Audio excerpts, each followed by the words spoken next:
자주 드리는 말씀입니다. 심리학자 베링거의 말입니다. 현재 실패나 성공은 10%만 사실이다. 나머지 90%는 그에 대한 반응이다.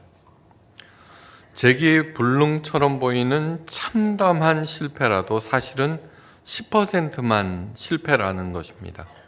그 실패를 올바로 제대로 잘 반응하면은 얼마든지 성공으로 전환시킬 수 있으며, 엄청난 성공이라도 그에 대해서 잘못 반응하면은 저 나락으로 떨어질 수 있다는 것입니다.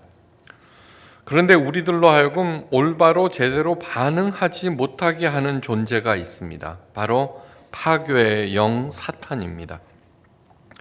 악한 영인 사탄이 골몰하는 것은 실패를 영속화하고 성공을 어떻게 해서든지 좌절시켜서 바닥에 영구히 주저앉히는 것입니다.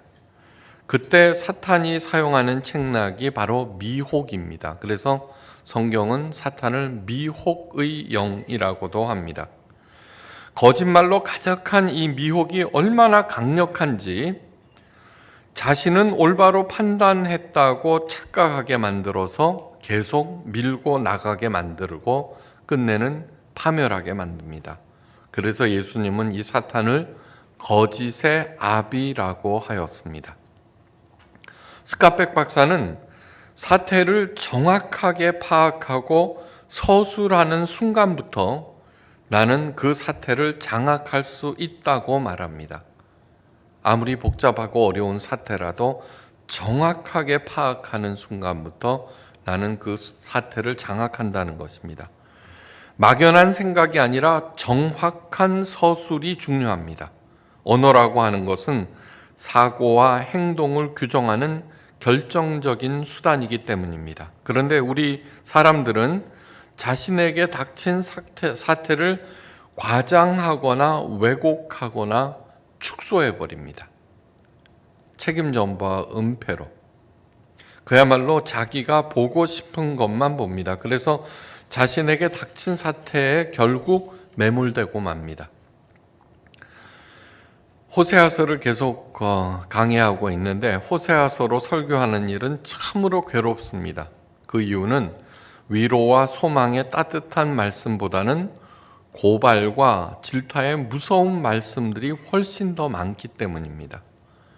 그런데 하나님의 말씀이 중요한 것은 무엇이냐 하면은 우리 인간들이 거리낌 없이 행하는 일들이 사실은 엄청난 죄가 될 수 있으며 우리를 파멸시키는 결정적인 요인이 될 수 있다는 것을 알려주기 때문입니다. 이 세상에서 가장 중요한 말이 무엇일까요? 중요한 경고. 하나님께서 가르쳐 주셨습니다. 뭐니 해도 뭐니가 최고야, 그것이 아니라 나 외에 다른 신을 내게 있게 말지니라입니다. 십계명 가장 중요한 말씀인데 그 1계명을 나 외에 다른 신을 내게 있게 말지니라 하셨습니다. 우리 사람들은 그렇게 생각할까요? 아니요. 거의 대부분의 사람들은 하나님보다 중요한 것이 있습니다. 자녀이든 돈이든 권력이든 행복이든 건강이든 하나님보다 더 중요하게 생각하는 것이 다들 있습니다. 바로 그것이 그가 섬기는 신입니다.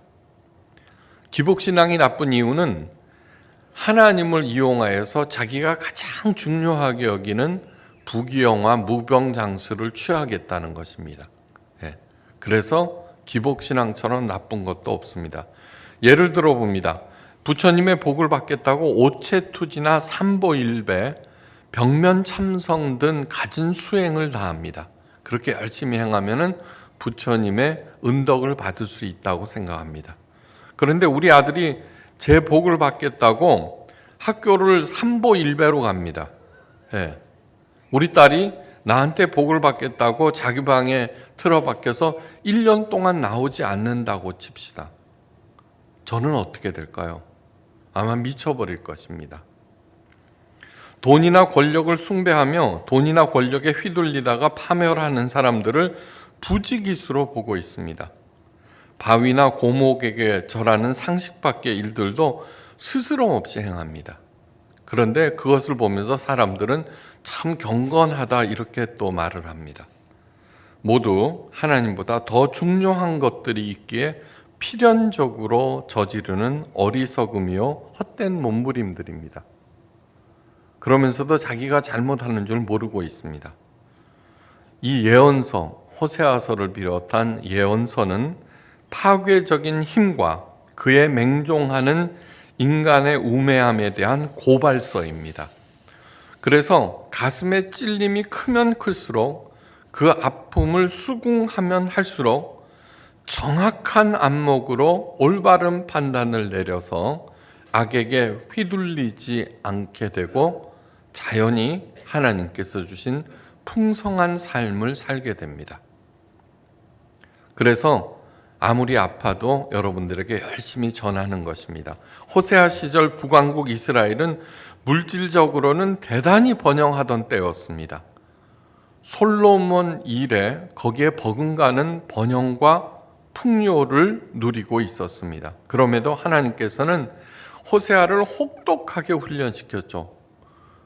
고매를 보내서 결혼하게 하고 거기에서 피눈물 나는 과정을 통하여서 하나님의 심정을 깨달아 알게 되고 그리고 하나님의 시각으로 하나님의 말씀을 전하게 하셨습니다. 그 말씀은 어느 때보다도 신랄하고 무섭습니다. 형벌의 날이 이르렀고 보응의 날이 온 것은 이스라엘이 알지라. 호세아서 9장 7절 말씀입니다. 보라, 그들이 멸망을 피하여 갈지라도 애굽은 그들을 모으고 노분 그들을 장사하리니 그들의 은은 귀한 것이나 찔레가 덮을 것이요 그들의 장막 앞에는 가시덩굴이 퍼지리라. 호세아서 9장 6절 말씀입니다. 이스라엘이 패망한 날이 임박했다는 것입니다. 강대국 이집트와의 우호 관계를 맺은 것이 나라를 안위하는 것이 아니라 오히려 패망을 자초하는 일이 되어서 노비 그들을 장사하게 된다는 것입니다. 이 노비라고 하는 것은 무엇이냐면 과거 이스라엘이 이집트에서 종살이할 때 묻혔던 공동묘지, 망우리 같은 곳입니다. 그토록 애지중지하게 열심히 모았던 금은보화와 집터가 모두 사라지고 가시덩굴이 가득한 폐허가 된다는 것입니다. 다시 말해서 오늘날 너희 눈으로 보는 번영은 10%만 사실이고 눈으로 볼 수도 없고 또 보지 않으려는 패망이 90%라는 것입니다. 이것을 직시하라. 바로 그 뜻입니다.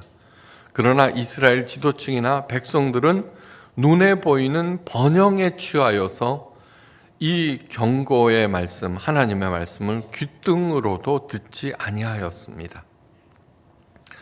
이에 대한 1차적인 책임은 선지자와 하나님의 신에 감동한 종교 지도자들에게 돌리고 있습니다. 선지자가 어리석었고 신에 감동한 자가 미쳤나니 이는 내 죄악이 많고 내 원한이 큼이라. 여기서 선지자와 신에 감동한 자는 동일한 사람입니다. 우리들은 선지자 그러면 다 옳고 똑바르게 하나님 말씀을 전한다고 그렇지만 그렇지 않습니다. 하나님의 성령에 감동되었다면서 하나님의 말씀을 선포하고 있지만 그들은 미친 거짓 선지자들이라는 것입니다. 당시나 오늘이나 자신이 성령에 감동된 하나님의 사람을 자처하면서 종교 장사에 몰두하는 사람들이 굉장히 많습니다. 예레미야는 거짓 선지자에 대해서 다음과 같이 말합니다. 예레미야서 6장 12절에서 15절 말씀. 그들이 가장 작은 자로부터 큰 자까지 다 탐욕을 부리며 선지자로부터 제사장까지 다 거짓을 행함이라. 오늘 말로 얘기하면 작은 개척교회 목사든 큰 대형교회 목사든 전부 다 탐욕을 부리면서 거짓을 행한다는 그런 뜻입니다.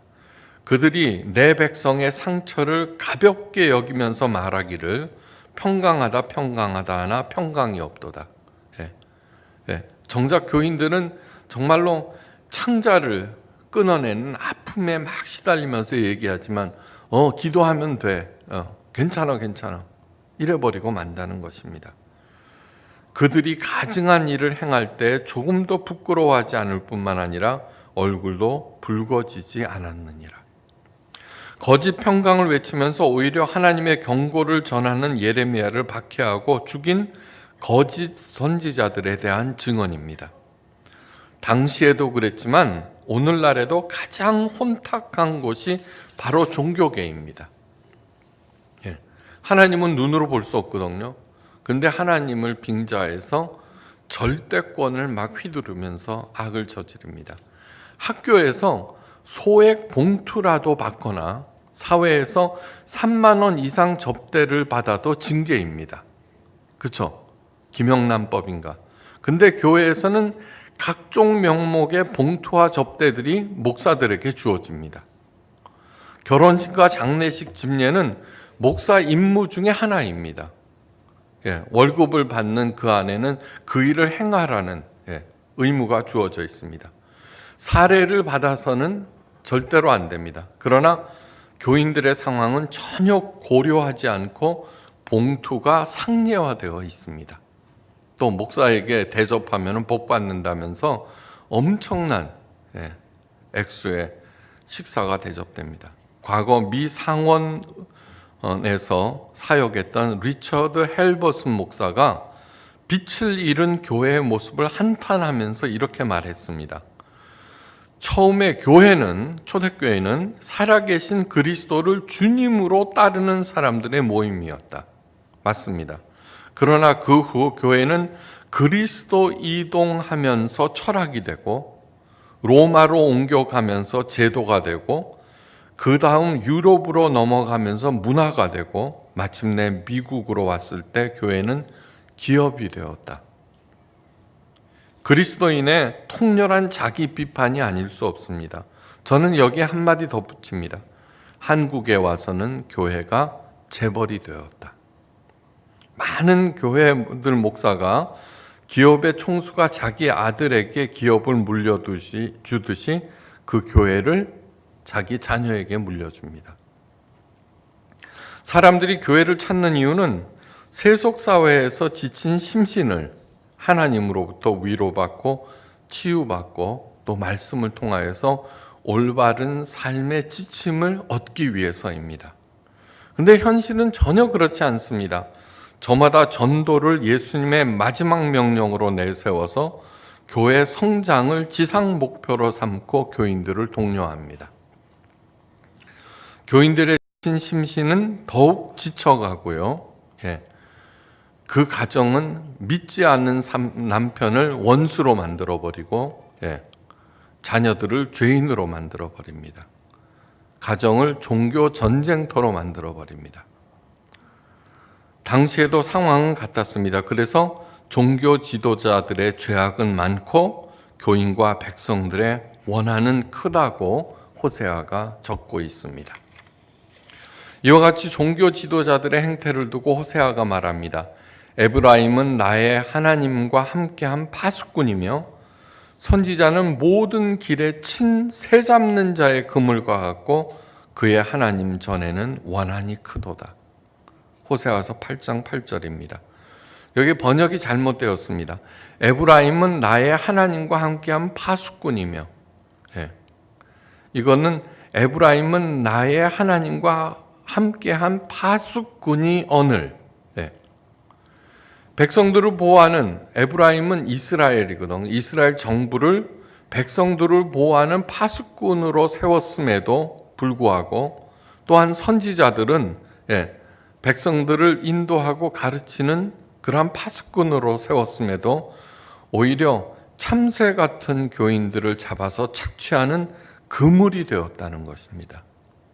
통렬한 비판이 아닐 수 없습니다.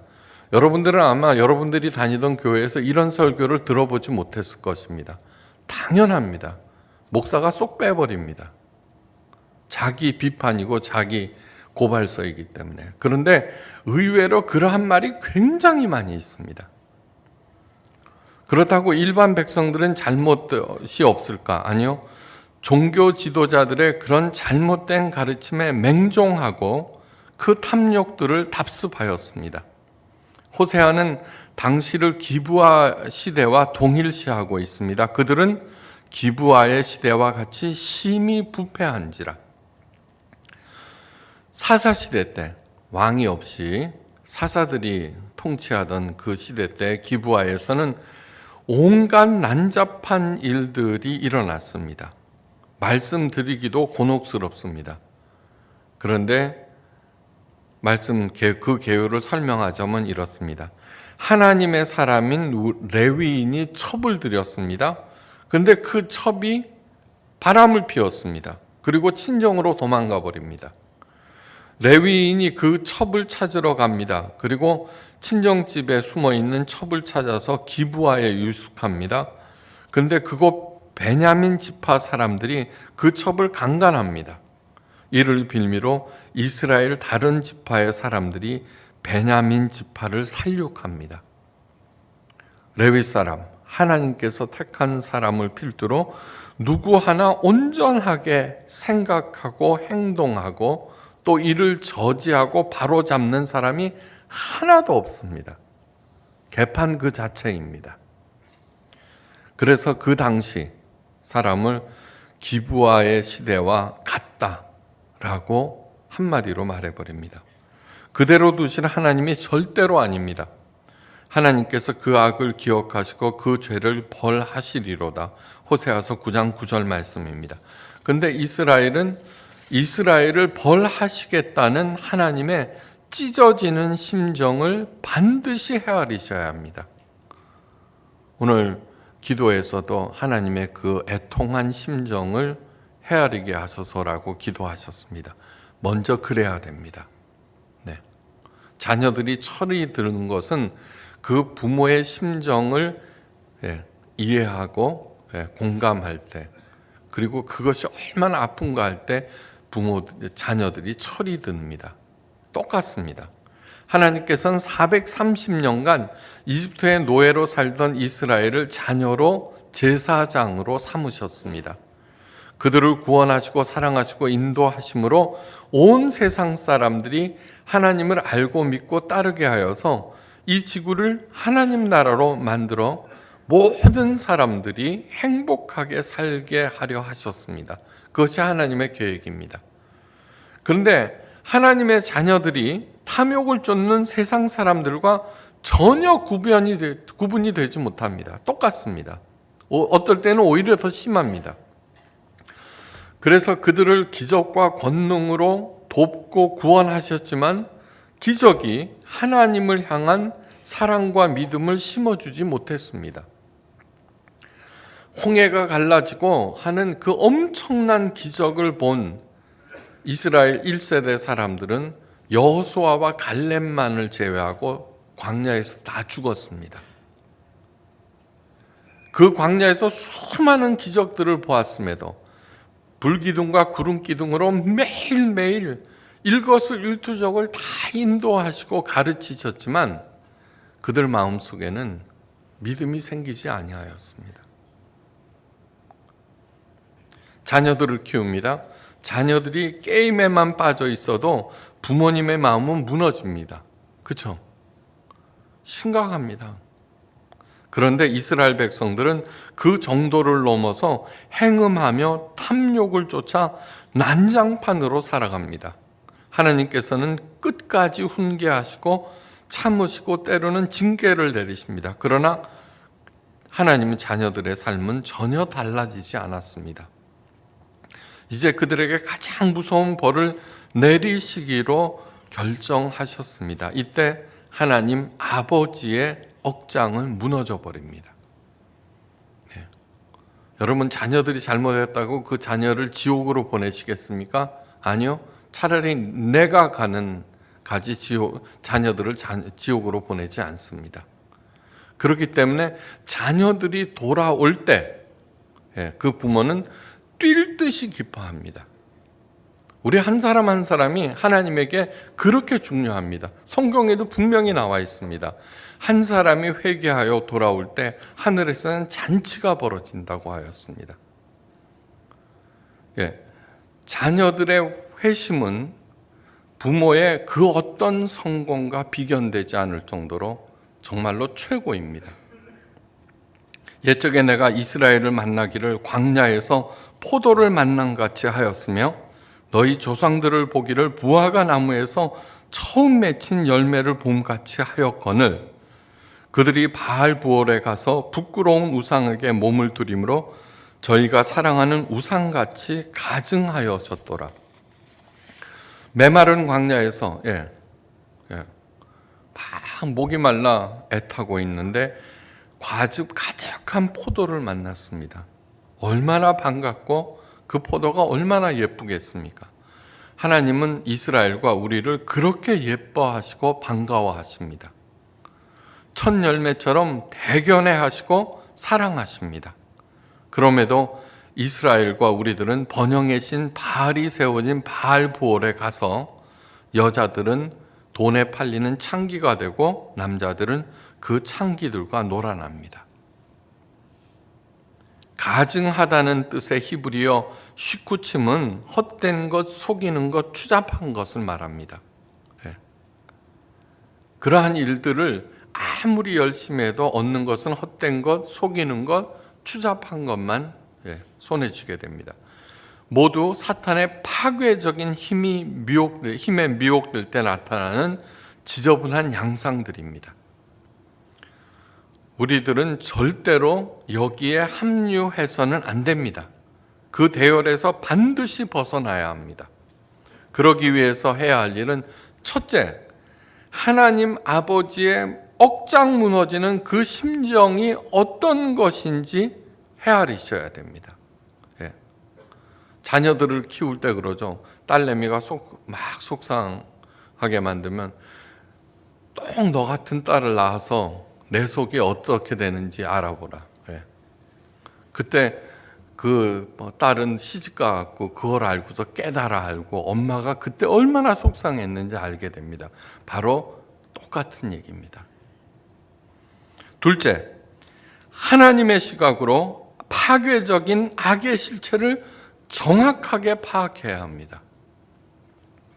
파악하는 순간부터 우리들은 그 악을 장악할 수 있습니다. 그 악이 아무리 강해도. 지금 얼마나 그 거짓 미혹, 거기에 이렇게 미혹되는 사람들이 많은가 연일 매스컴에서 떠들고 있지 않습니까? 그것을 정확하게 파악하는 순간부터 아무리 큰 어려움이라도 나는 그것을 해결해 나갈 수 있게 됩니다. 사람들은 왜 전능하신 하나님께서 그 악들을 방치하시는가 항의하겠지만 그렇게 하실 때 만약에 그 악들을 갖다가 처치하실 때 과연 나는 거기에서 살아남을 수 있을까요? 아니요. 나 또한 하나님의 그 무서운 심판의 대상이 됩니다. 그래서 하나님은 왜 그 악을 방치하십니까? 그렇게 말하기 전에 내 잘못을 먼저 보셔야 합니다. 그렇게 되면은 절대로 하나님한테 그런 항의를 하실 수가 없습니다. 지금 하나님께서는 오래 참으시는 중입니다. 오래 참으시는 중입니다.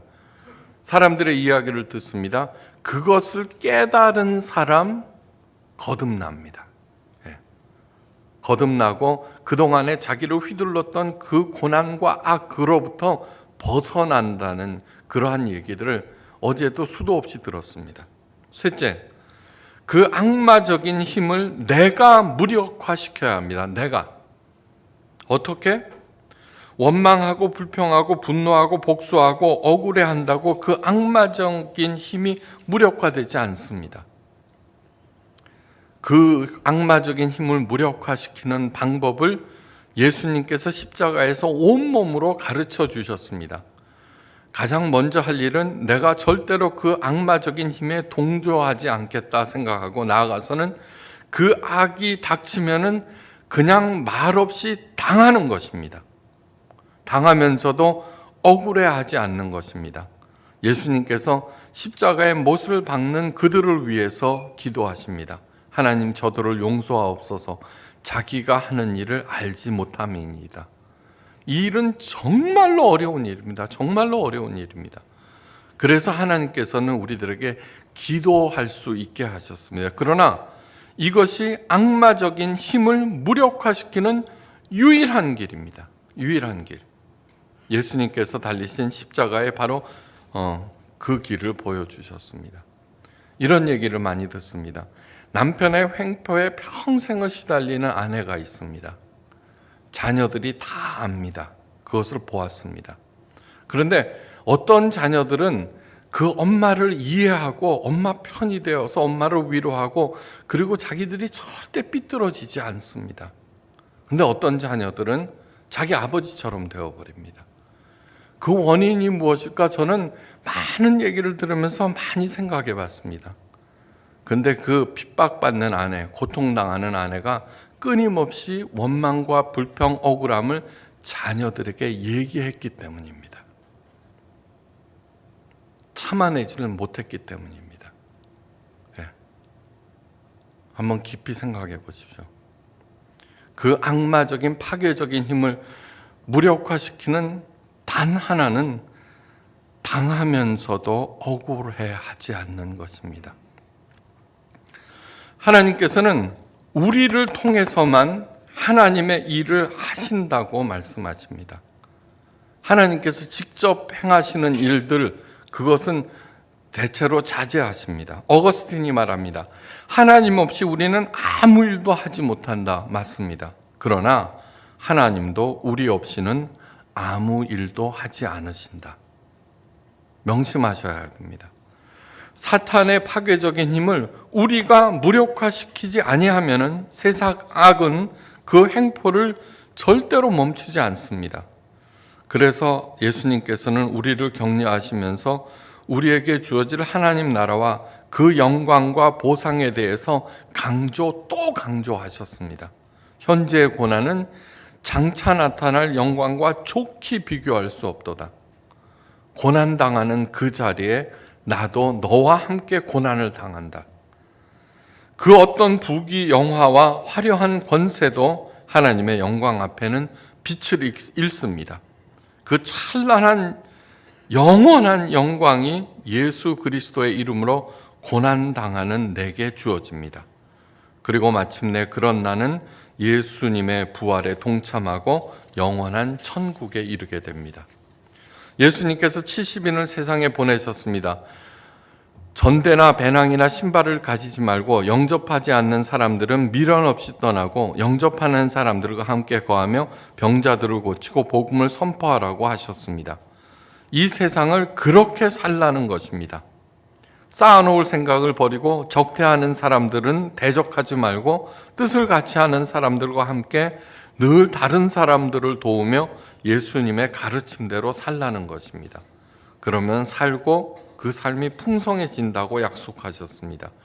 그들이 기뻐하면서 돌아와 보고하여 이릅니다. 주여, 주의 이름으로 귀신들도 우리에게 항복하더이다. 예수님께서 이에 말씀하십니다. 사탄이 하늘로부터 번개같이 떨어지는 것을 내가 보았노라. 내가 너희에게 뱀과 정갈을 밟으며 원수의 모든 능력을 제어할 권능을 주었으니 너희를 해칠 자가 결코 없으리라. 하나님, 예수님은 이미 세상을 이기셨고 사탄은 이미 하늘로부터 떨어졌고 우리들은 이미 그런 엄청난 권능이 주어졌습니다. 사탄의 악마적인 힘을 즉시 분별할 수 있기를, 그 힘에 절대로 굴복하거나 노란하지 않기를, 그 힘을 무력화시키는 데 앞장서기를, 그리하여서 하나님의 모든 복을 즐겁게 나누고 향유하시기를 주의 이름으로 간절히 축원합니다. 기도하십니다.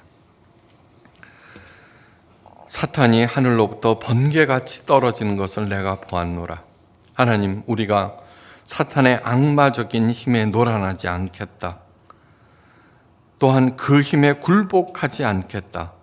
다짐하고 그 힘을 무력화시키는 일에 서로 격려하고 함께 나아갈 때 하나님께서는 우리들에게 원수를 제어하는 모든 능력, 권능을 주었기에 우리는 어떤 상황에서도 당당할 수 있습니다. 그 대열에서 벗어나지 않게 하시고 그 마음을 버리는 일이 없도록 성령께서 우리를 지켜주시옵소서. 그래서 날이 갈고 시간이 갈수록 이 땅이 하나님의 나라와 점점 가까워질 수 있도록 우리를 인도하시고 전진케 하옵소서. 감사드리며 모든 말씀 우리 주 예수 그리스도의 크신 이름으로 간절히 기도하옵나이다. 아멘.